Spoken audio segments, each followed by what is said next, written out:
Welcome, guys. Welcome to the live. I'm just adding Sam, or Sam's just adding me into his live. Just give me 1 sec.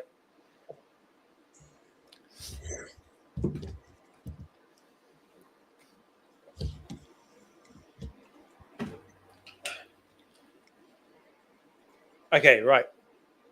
I think I've got everything up on my side. Here we go. Get the stretch.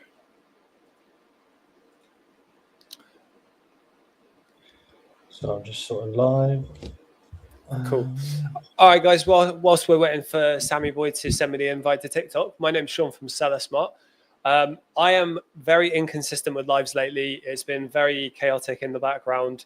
Lots of stuff going on, but I'm just jumping in live whenever I can. Sam actually wasn't going to join me today, but he's been very gracious to embrace us with his good Lord, with his presence. I can't talk today. And Hello, you're not everyone. even here to defend yourself on TikTok. No, I'm coming.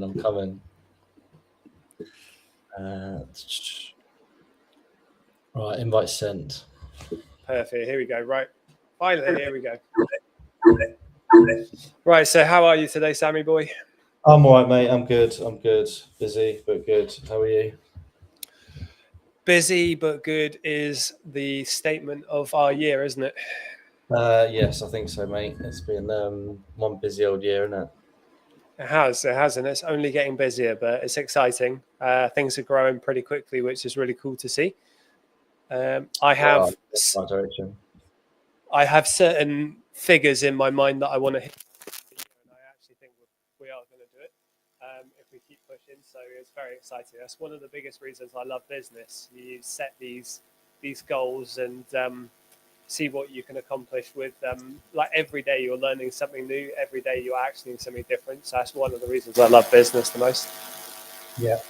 Oh, there's a bit is that your mic going? How's that? Yeah, that's fair. Your aircon going today? Can you hear that in the background? Yeah, it's not that loud though, to be fair. It's all right. It's not that warm in here, to be fair, so there we go. It's actually been a lot cooler recently, which is a bit nice. Yeah, it's still pretty hot in this room just because of the insulation around me, but it's not too bad. Yeah, I can imagine. What's your so I just said mine. What's your favorite element of running a business, Sam? My favorite element is the time and the freedom for me to be able to do essentially whatever I want to do, which is the massive benefit. Although it hasn't really been like that recently because it's been so busy, but it will come back around. Yeah, absolutely. Isiv, thank you for letting me know. I'm glad it's better. I'm going to have to try and figure out how to have the AC on without it being too disruptive next time. It's not too bad, to be fair, mate. Yeah, I've turned it off. Well, no, even before it wasn't that bad. You can just hear it in the background slightly. Yeah, so I mean, what Sam just said is so true, right? We get into business originally because we want time freedom, and then when your business gets good and busy, you end up working way harder than you ever would if you ever worked for someone else.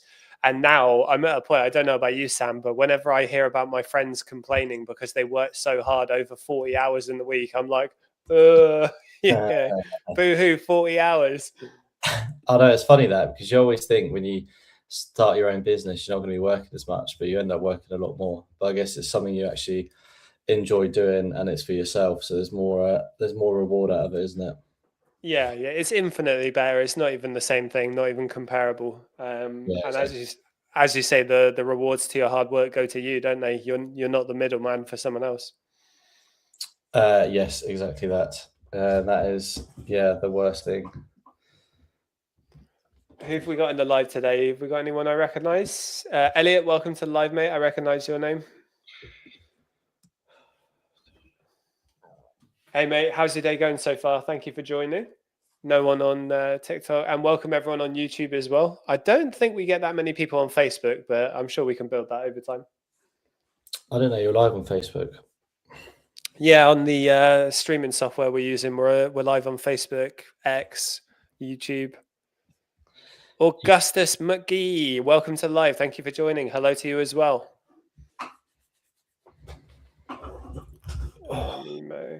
So So regarding Amazon updates, you want to talk about what you've been going through, or do you want to wait until it's in the clear? Let's wait until it's in the clear because it's currently Don't jinx it. Hopefully it'll be all right. Next week we shall see. Yeah, fair. Ain't looking good. What did you say, sorry?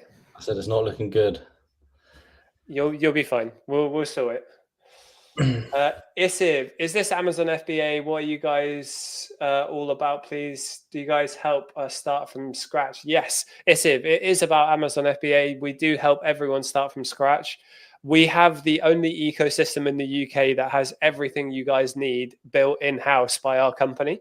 So we have a prep center, we've got virtual assistant recruitment, we've got free resources to help you get started, we've got group coaching, we've got one-to-one coaching, we've got an account recovery expert in our team, we've developed the software over the last 2 years. We have a discount gift card portal. We post videos on our YouTube channel and we go live as often as we can. Try to go live 30 hours a month, but lately that hasn't been happening. We've been too busy. But yeah, try to give as much free value as we can.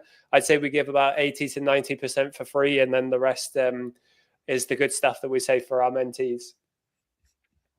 Exactly that. And we had someone else join us today, which is good. Yeah, we just had Scott join the mentorship today, which is very exciting. And I don't want to jinx it, but I think we'll have 2 more by the end of today as well. Oh, mate, on fire.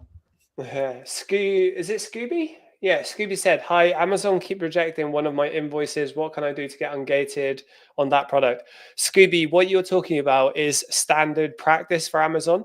Ungating has never been you apply and then you get it ungated. You've always had to reapply 5 to 10 times, sometimes even more. My record is 20.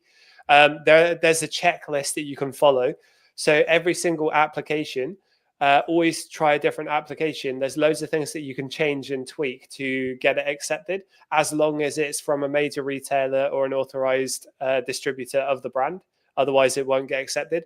You have to make sure your billing information and your company name is on the invoice. Otherwise, Amazon might not accept that.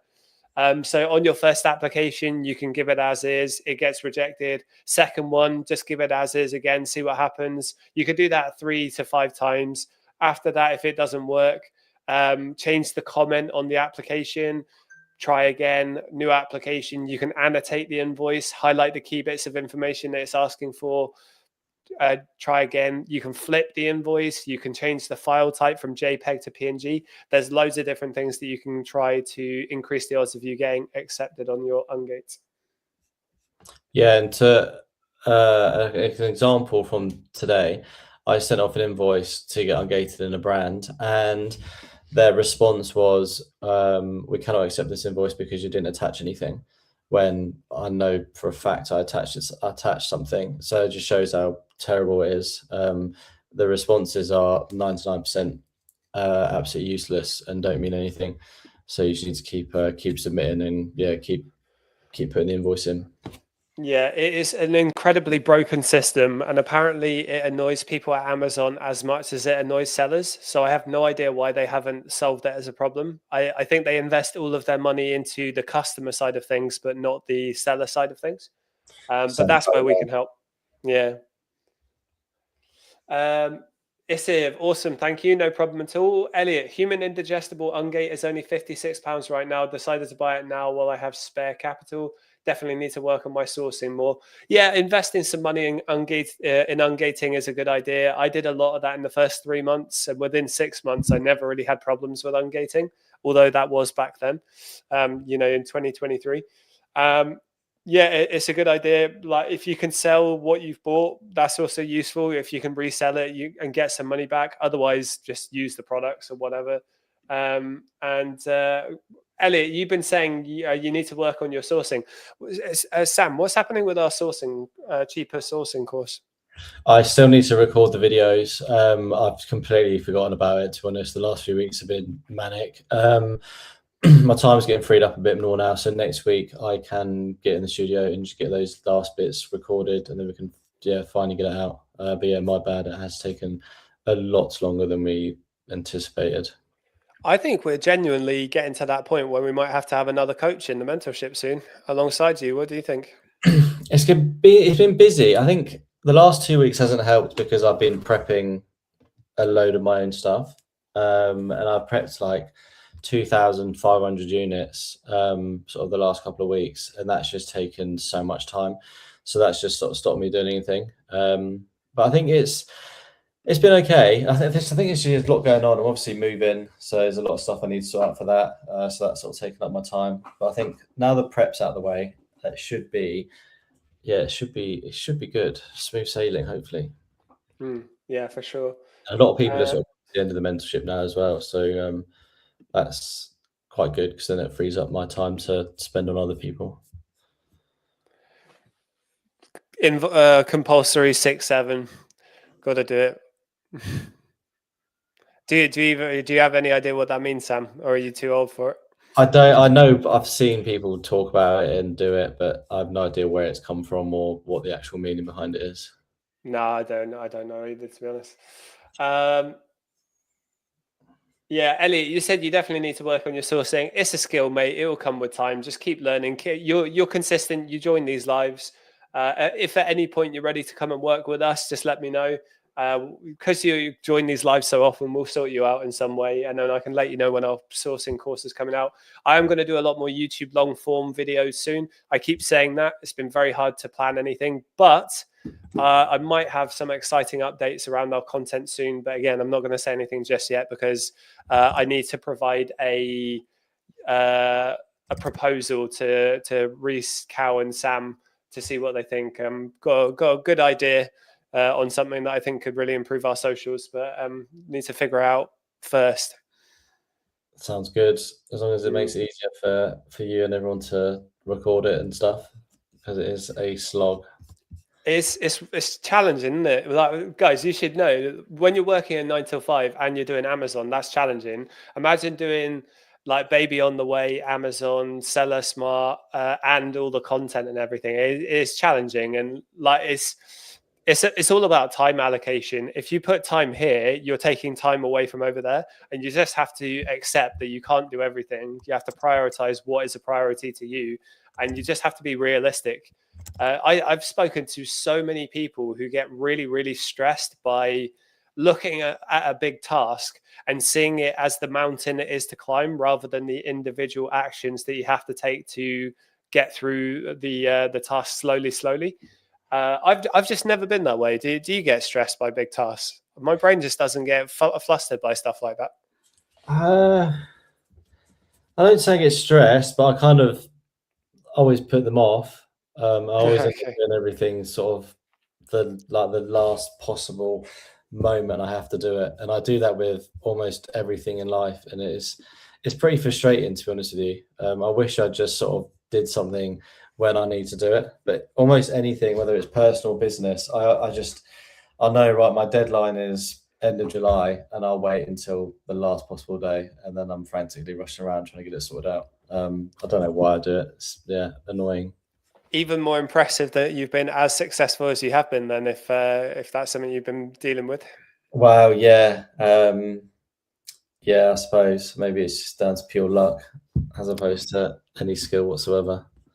There's a really funny story about I think it was Vivaldi, was it Vivaldi or Tchaikovsky, one of them, one of his biggest opera concertos. He actually wrote it the morning of the show because he procrastinated so hard he didn't write it until the morning.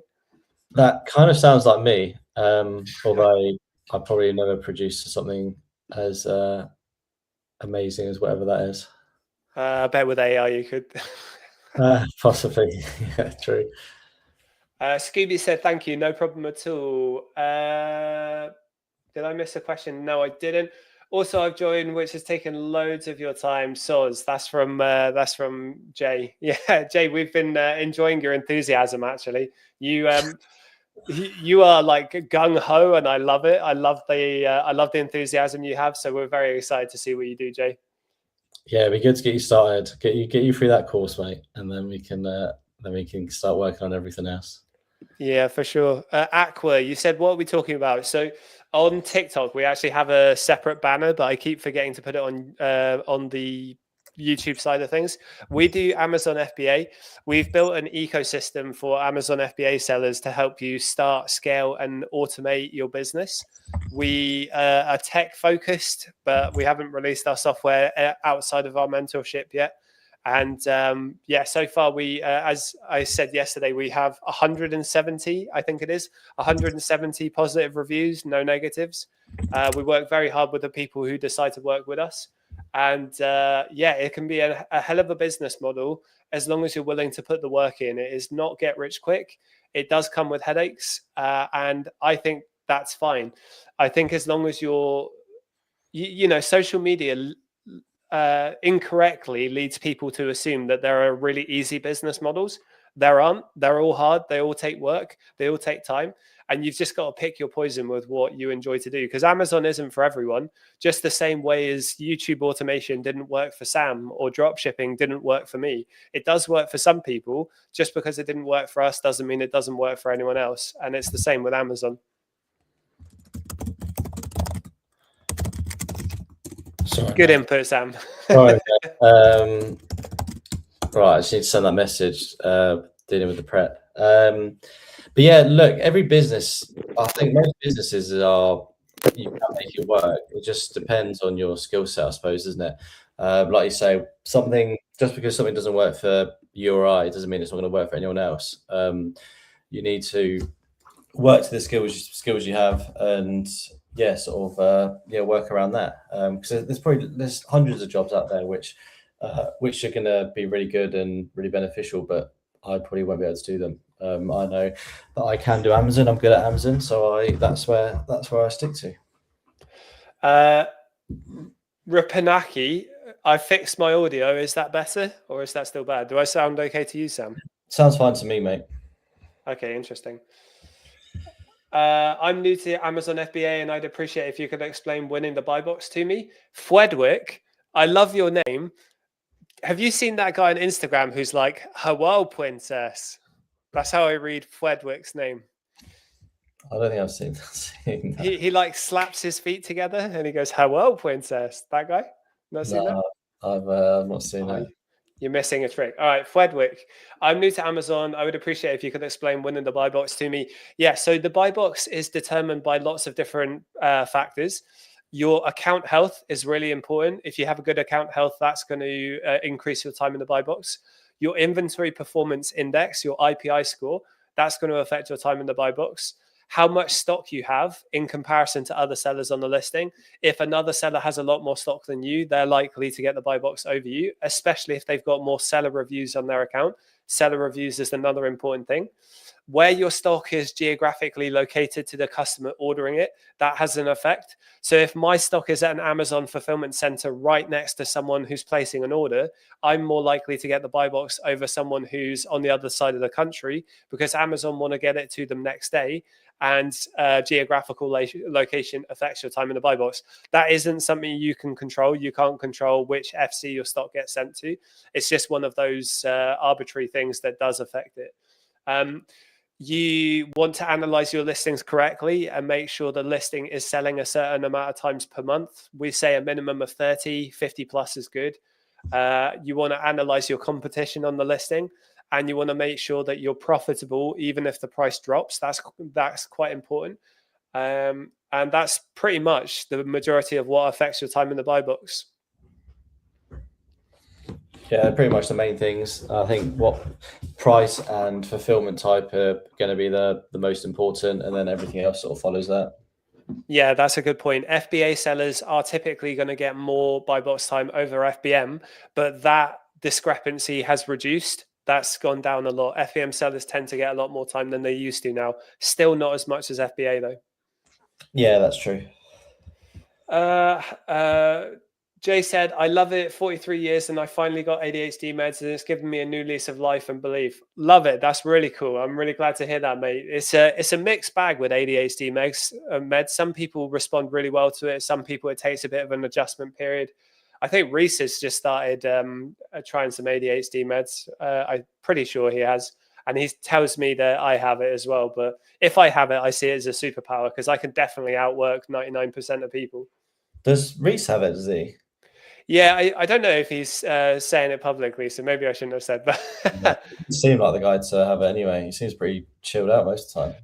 Yeah, I was gonna say when he was talking to me about it, I was like, Reese is a like dynamite worker. Like he grafts really hard in the background, but like every person with ADHD, I think he's got like 100 projects going on at once, which is very true for me as well. Yeah, that tends to be the way that happens, isn't it? Harry, just starting up, awaiting more on the company startup side. Any tips for learning the tools such as Keeper? Harry, welcome to the live, mate. Good job getting started. I don't know if you set up your business with Tide, but Tide is the cheapest way to register a company with Companies House in the UK now. I am very annoyed at the government for increasing the price of starting a new business, among many other things that I'm annoyed about the government for. Tips for getting started. You need Keeper and SellerAmp SaaS. And we have lots of free resources that you can download in our Discord community or on our website. And on our YouTube channel, we have videos that demo little bits of it. We have a mentorship and we have courses. So I will be honest, most of like we give 80 to 90% for free, but we do charge for some things, especially in our mentorship. But we're more than happy to answer your questions on this live. And in the coming weeks, I will do more instructional videos on Keeper and SellerAmp SaaS, and of course, our software when we're ready to start marketing it. You guys have proven the YouTubers are fake. A real business takes time, investment, and learning. Yeah, there are some creators in the Amazon space that we really rate. There's some really respectful, good guys out there, but there's twice as many people that say very dubious things that you have to be very careful about.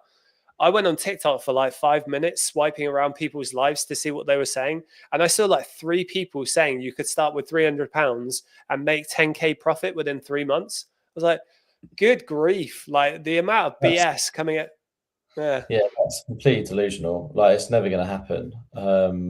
Like if you're going into it with the mindset of that, no wonder people who sell courses, mentorship, and stuff like that get slated because that's just it's completely unrealistic. And I'm not being funny. If you're starting with 300 quid, you're not going to make 10K. You're probably not even going to make 10K a month in the first year, let alone 2 years. It's going to take you a long time with that. So that is just a complete lie. Yeah, it's just a load of tosh. And like Amazon is a great business model. It is a business model that requires capital. It's just the reality of it. I know loads of people who want to do it, but they just don't have enough cash to start. And honestly, if you have less than £1,000, don't even bother. Like, look for something else. Just do eBay. Work in your job and earn a bit of extra cash until you've got enough money. We typically work with people who have career jobs, probably a little bit more experience. Our demographics typically are about 50-50 men and women, 28 to 35-year-olds. Been in a career for a while, and like obviously that's going to be the case because that's what we are. Tends to attract like. But yeah, it's not a good business model to choose if you don't have any money because it's a very capital heavy business model. Yeah, it is. Obviously, the more capital you have, the easier, and the more you're going to scale, the quicker you're going to scale. But it's definitely doable with less capital. But I think, yeah, I would say £2,000 is probably like the cutoff. Anything less than that, you want to focus on, yeah, like eBay or Vinted, or I don't know, just something else to try and build up your capital before you then go into Amazon. I think like the churn cycle on Amazon is quite long-winded. Like you have to buy the products, you have to wait for them to be delivered, you then have to prep them, you then have to send them into Amazon, you then have to wait for them to sell. Once they've sold, Amazon then keep your money, or Amazon, you can't disperse your money for 2 weeks after they've sold, or no, less than that now, 7 delivery day plus sort of 7 days, so almost like a week and a half. And then when Amazon disperse you the money, you have to wait another sort of 4 days. So that whole process can take like 2 months sometimes, sometimes less. So yeah, the less you have, the harder it is because your money is just going to be tied up for a long time. Yeah, it is by far, it's one of the biggest challenges with Amazon is cash flow. In the beginning, you're gated in everything and you think that's the hardest problem, but it's not. Cash flow becomes more challenging over time. And you go over to eBay. eBay, you make a sale and you get paid for it next day. It's amazing. At Amazon, if Amazon had that cash flow return, crikey, it would be such a better business model. But let's be real. I'm sure they probably do a lot of things with your money in the background to make themselves extra money, which is why it takes so long to give out your capital. 100%.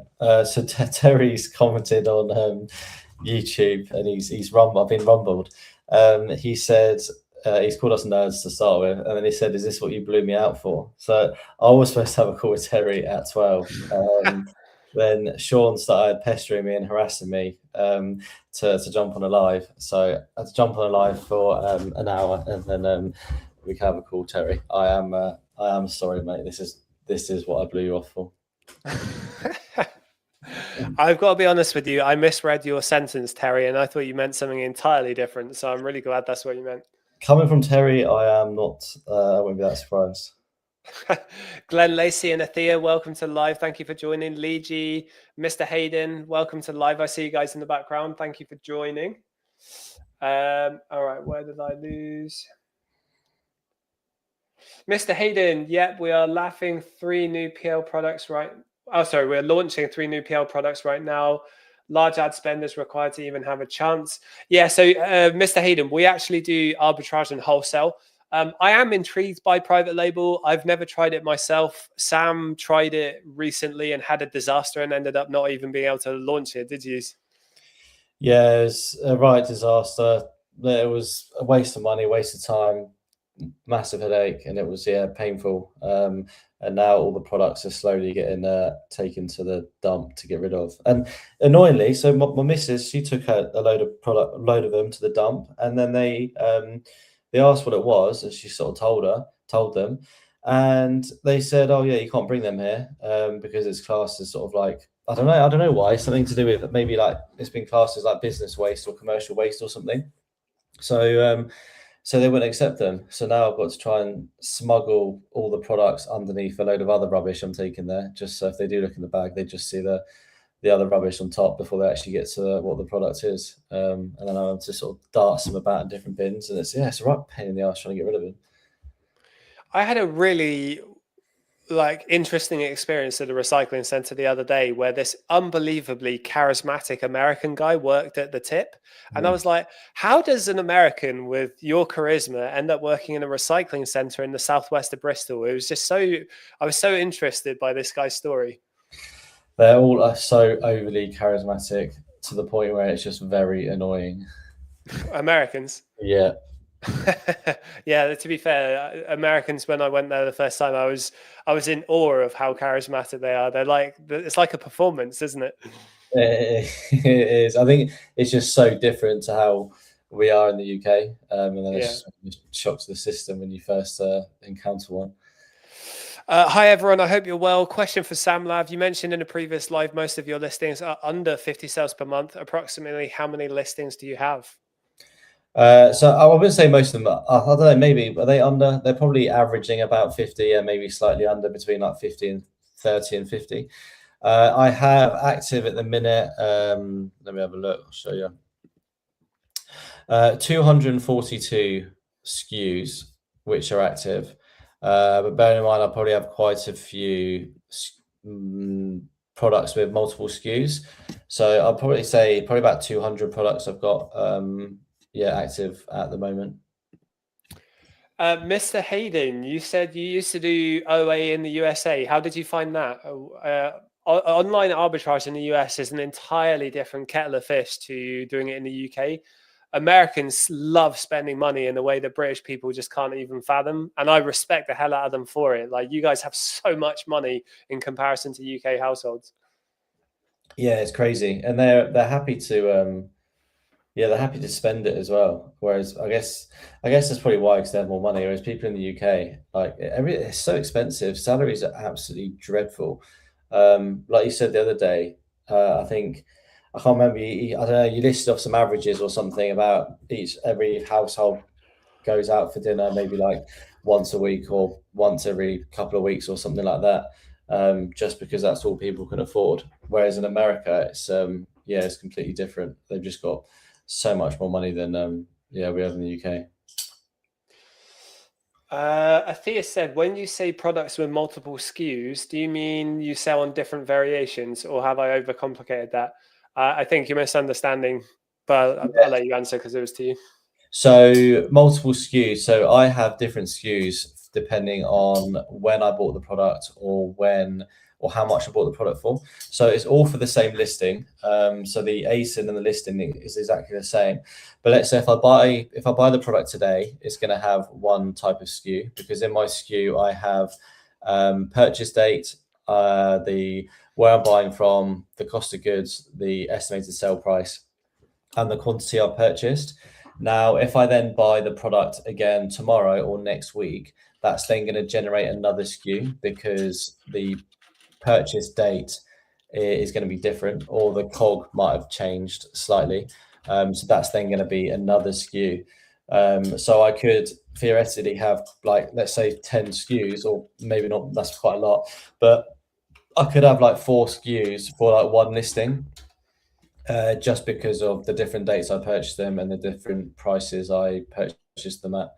And having custom SKUs is just it's just super helpful, especially when like repricing and analyzing deals, because you can see exactly when you bought it, how much you bought it for, and how many units you bought, and it just helps massively with quick analysis.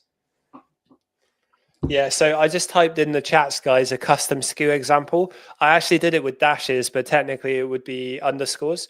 So as an example, it would be the date of purchase, the buy price, the sell price, expected sell price, an acronym of where you bought it from. So if you bought it from Argos, it might be ARG, and then a unique number to differentiate it from other orders of the same listing.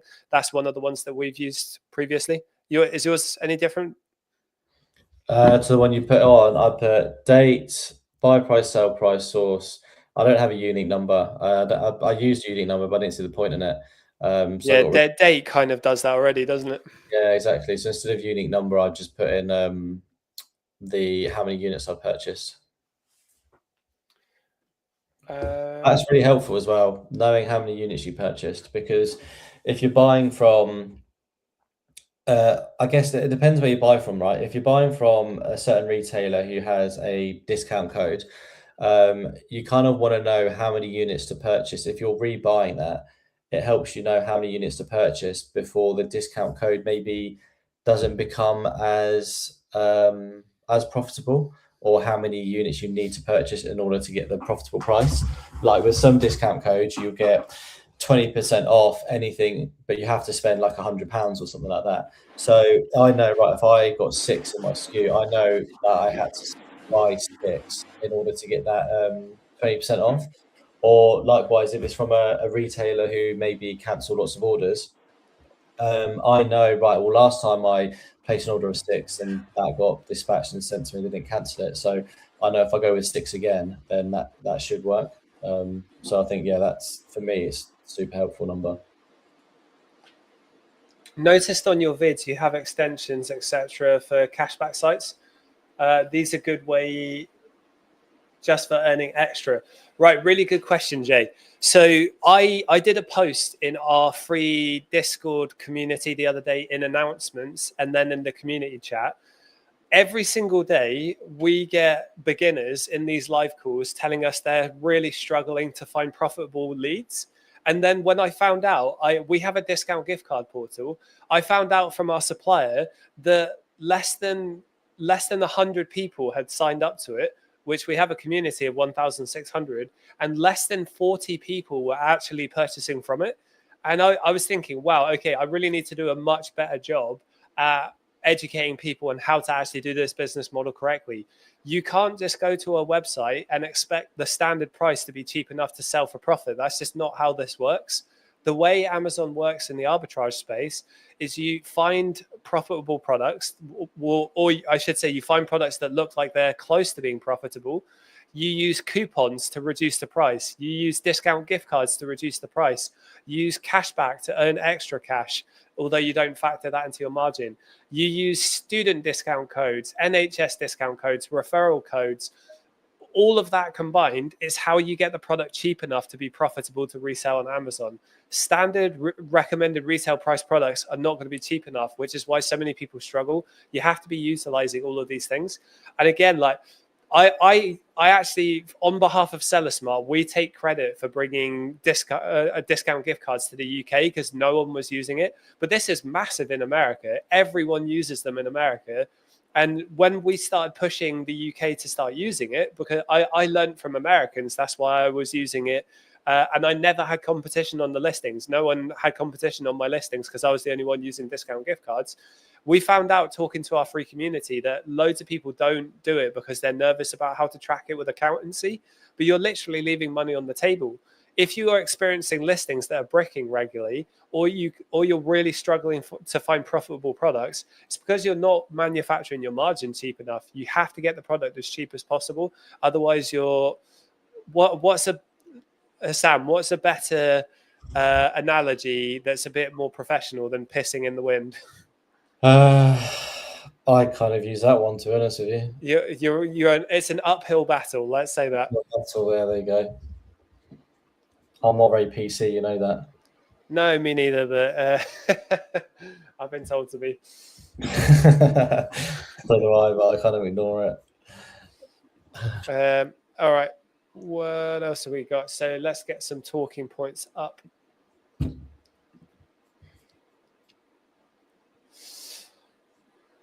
Sam, how much do you pay attention to clearance opportunities? Is this something you're actively looking at all the time? Is it something you just check as and when? In terms of like certain retailers buying stock?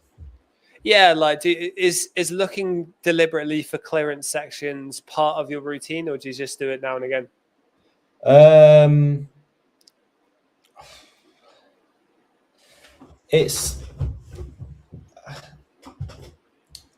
Yeah, I guess it's part of my routine. Like a lot of the products I purchase are maybe not a lot of them, but I'm trying to think percentages wise, I don't really know, but it definitely happens. It's probably not so much that we're actively looking for them, but we just sort of find them. Like there's certain retailers where we purchase from where you can see exactly how many's in stock, and the goal is to try and clear all of them if possible. And that's why clearance sections is so good. Like there's one retailer in particular who I spend loads and loads of money with, and between me and a couple of other guys I work with, if something drops on there and let's say there's 100 units in stock and I only really want like 25 of them, then we'll send it to the other guys and say, right, you guys all clear, and then we can just get rid of all the stock, and then that way no one else can buy it. We've held on to all of it and we've sort of cleared them out. And it happens like quite often. A lot of the times when a deal pops up, like especially like the group I'm in, we've created loads of different bots and stuff, and one of the bots is like a stock checker. So it checks the stock on a certain retailer's website. So we track loads of different websites, and we can put the URL in there. It's going to tell us exactly how much is in stock, and then based on that, we can then decide, right, let's completely clear it and get rid of every single unit amongst us lot, and then that way it's be more beneficial to us. So I guess it's not something we actively search, but like once we found a product, it is always something we check out and try and get them gone. We're gonna have to add more bot stuff into the mentorship, aren't we? Definitely gonna have to start adding them in. Yeah, definitely. And some of them pretty easy to create, to be honest with you. Claude does 99% of the work. I think we had we did have a question. Apart from storefront, manual, and keep a product finder, are there any other sourcing methods? Yeah, absolutely there are. So you've mentioned the storefront sourcing, which typically we do with SellerAmp SaaS. You've got manual sourcing, reverse sourcing, rabbit hole method, keep a product finder, email newsletter. Did we say that? Yeah, email newsletter sourcing is one of my favorites. Hot UK deals, yeah, cashback. I don't know if you mentioned that. But yeah, there's loads of different methods. It's just about what works for you. Yeah, I was going to say that's the trick. There are loads of different methods, but you want to just pick one or two and stick to them. and you want to master them. If you're trying to learn too many at the same time, you're going to have less effective results. Yeah, exactly. I think like when you first get started, you want to give all of them a go, because you want to figure out which ones you like and which ones you don't like.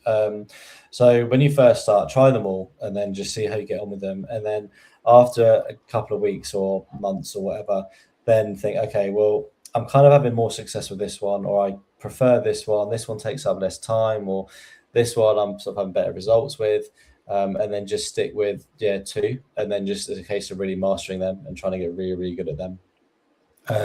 Like that saying, what jack of all trades, master of none.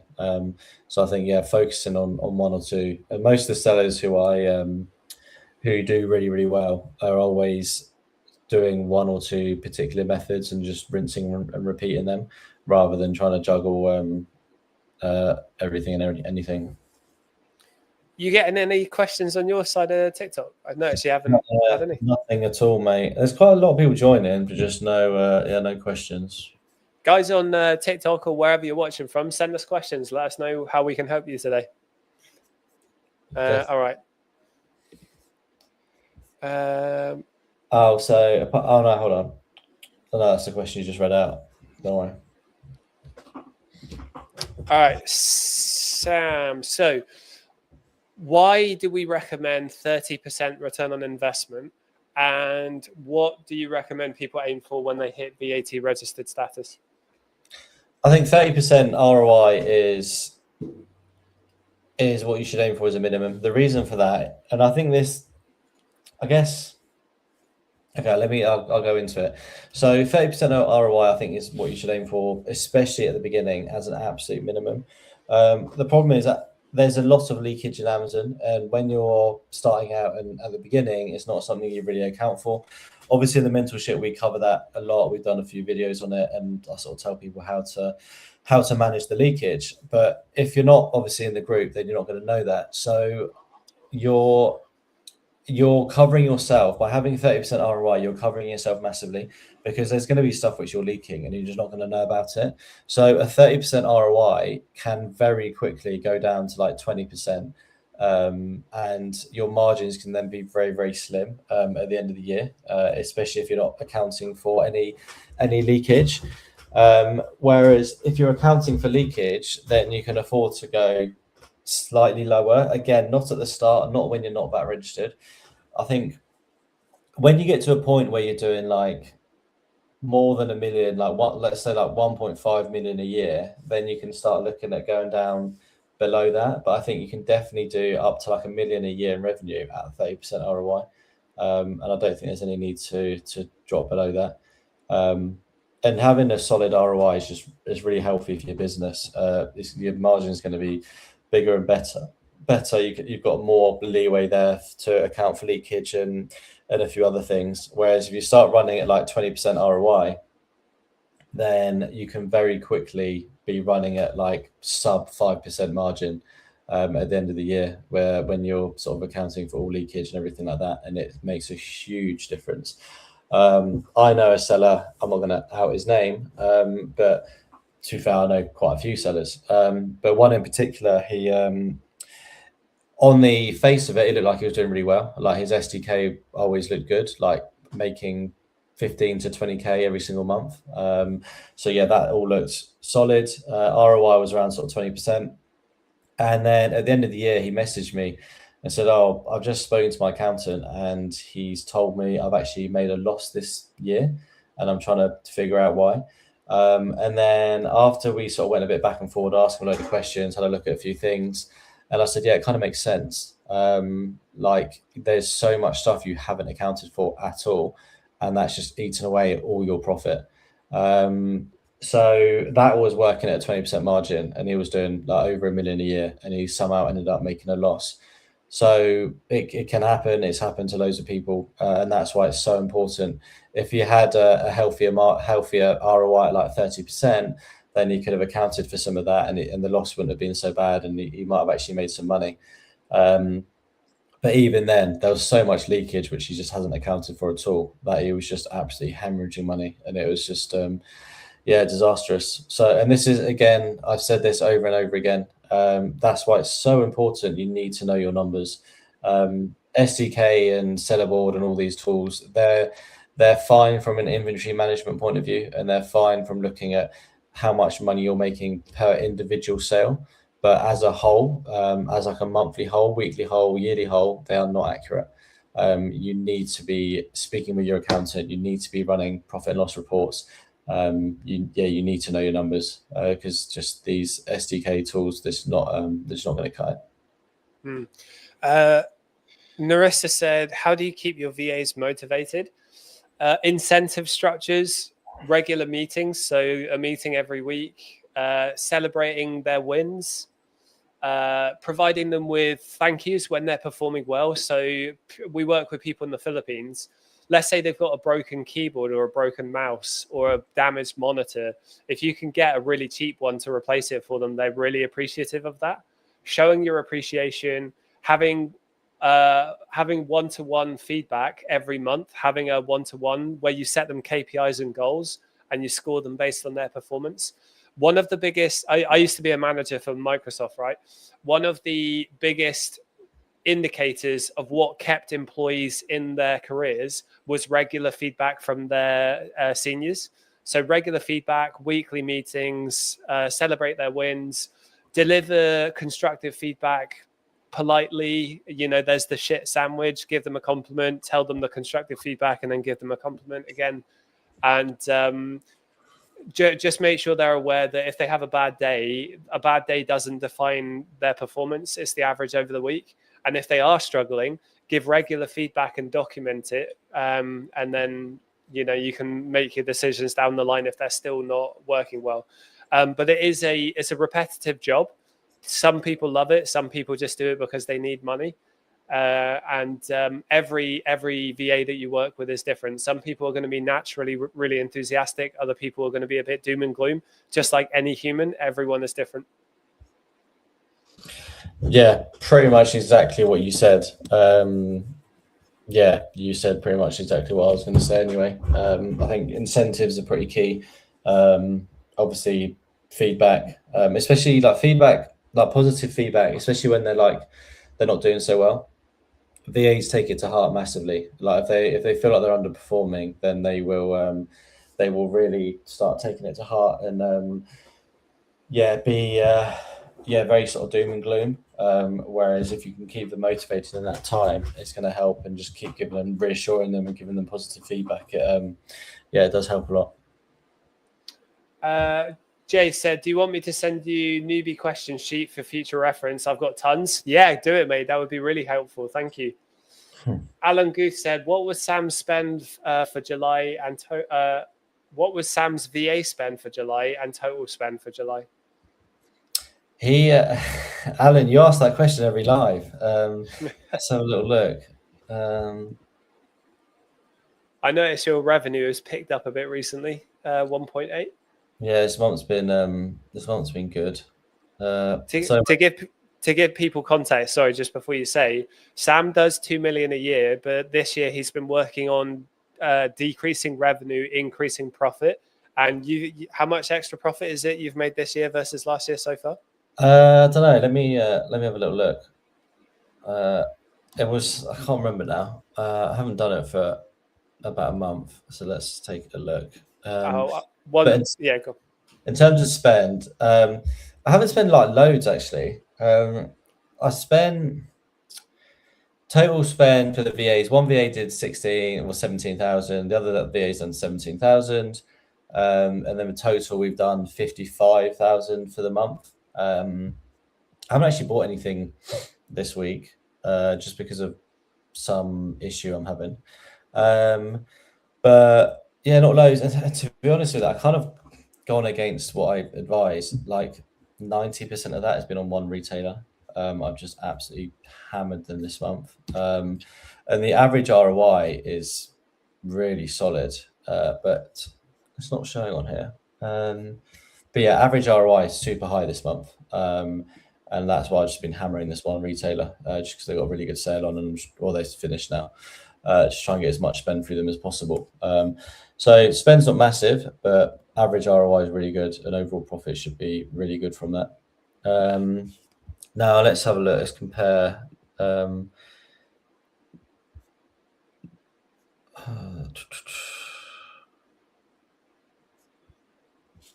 me just screenshot that so I can see it. I should take a photo. Jay said, what profit percentage per month over your salary is enough to quit and still compound and grow, would you say?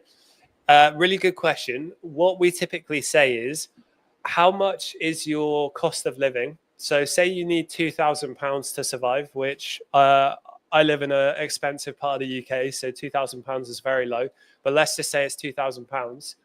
Ideally, if you're going to take £2,000 out of the business, you want to be making at least 4,000 profit a month for 3 months in a row. That shows you that your strategy is consistent. And that's a really good indication that you can go full time. Really important note. Imagine when you get to £4,000 a month so that you can pay yourself 2,000, you've been doing that part-time alongside your career job. Typically, people who go full-time put all of their effort into Amazon and it explodes. It just absolutely goes off like a rocket. The more time you can put into it, the better. And it's a very exciting time when you get to that level. At that kind of level, you should be kind of looking into prep centers, virtual assistants. When I say prep center, our virtual assistants. But yeah, by that time, you want to be delegating and outsourcing to reduce your hours in the business so that you can focus on the high return on investment tasks like sourcing, like skill development, like automation, systems building, and probably AI these days. So, I guess figures from last year to this year. So currently this year, I've done 155,000 pounds less revenue, but I've done £10,000 in more profit, and my units have dropped by exactly half. So I've done half the units, 150k less, and I've done 10k more profit. So yeah, it's made a big difference. When people are beginners, Sam, I think they're going to find it really hard to conceptualize why that is such a big deal, because someone might just say, oh, it's only 10 grand profit, but you're making a lot less revenue. I think it's a good idea for us to help people understand how complicated Amazon gets at that scale. So do you want to break down why that's so much easier of a business model to manage? It's so much easier. One, less units is great for me because it means generally less orders are being placed, less units going to the prep center. So less orders means less admin. It means less invoices I need to check. It means less problems going wrong, less deliveries being received, less prep. So it's costing me half the price this year compared to last year in terms of prep fees. So that again in itself, that would be a couple of grand sort of saving. Less headaches, less reimbursements. I'm going to have to chase up. Less repricing I'm going to have to do because I'm going to have less products to reprice. It's just much less work, and you're making more profit. Although higher rev's great because I guess higher rev you get more spend, and then more spend you then get more sort of like credit card points, cashback, that sort of thing. But which is, don't get me wrong, it's still very good. But I think doing less work but making more money is a much better position, especially if anyone knows me, I am a very lazy Amazon seller. So the less work I can do, the better. And something like this is, it makes a big difference. And look, revenues, like what I was saying, revenues vanity. So it's all very good having these high revenue numbers, but at the end of the day, it's what's in your bank and how much profit you're actually making every year is what makes the real difference. Yeah, 100%. Hardeep, welcome, mate. Welcome to live. Said, hi, guys. I have a restricted policy violation and my account health is 196. Worried about sales. You'll be fine. Appeal the policy violation. You have a restricted policy violation. Yeah, you can appeal it. I don't know specifically what's happening with that violation, so I can't really give you bespoke advice on it. but just appeal it, provide the invoices you have. If they take down the ASIN, if they remove the ASIN, there's not a lot you can do about that. Sometimes it comes back. If you did your analysis properly, you should be okay. But sometimes newbies sell on listings that they're actually not allowed to sell on. And that would just be a mistake you've made. But don't worry, you'll be okay. Just rebound and continue. If you appeal and provide all the evidence and Amazon reject it, that is normal. Just keep trying. Anything you would add to that on a restricted policy violation? Restricted policy violation. There's not really much you can do about that, to be honest with you. Yeah, what can you do? Amazon's just decided to hit you with a restricted one of these. Like, there's nothing you can do. Like, again, as Sean said, as long as the listing's been sold correctly and everything like that, you've sort of done everything you can. Like, I've had it before where products have just gone sort of into given a restricted policy violation and everything's fine above board, and even Amazon are on the listing as well, and they've just sort of shut the listing down. It's just one of those things. Like, it happens, like if a product gets recalled, it happened recently with I think it was like a vacuum cleaner or something like that. The manufacturer recalled the product and then it brought the listing down. But again, there's nothing you can do about that. That's just the manufacturer realized there was a fault and then recalled it.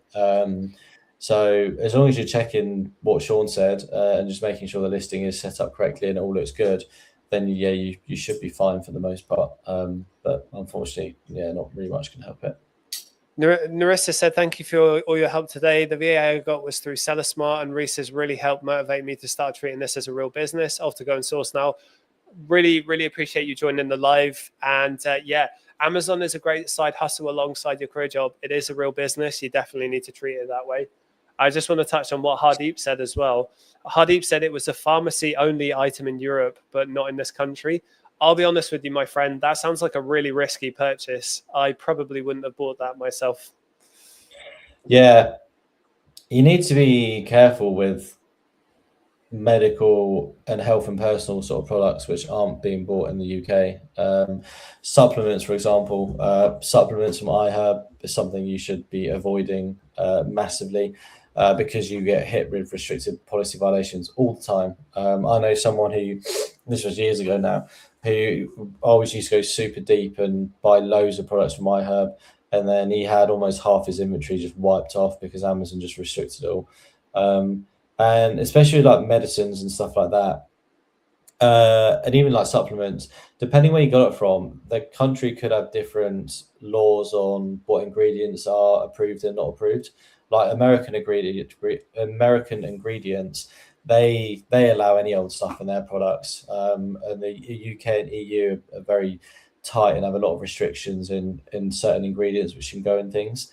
So if you're bringing something over from America and you're trying to list it in the UK, then a lot of the time that product shouldn't actually be sold in the UK. So yeah, you need to be super careful with stuff like that, and especially where you're buying it from as well, because there can be a lot of risk with stuff like that. Yeah, for sure.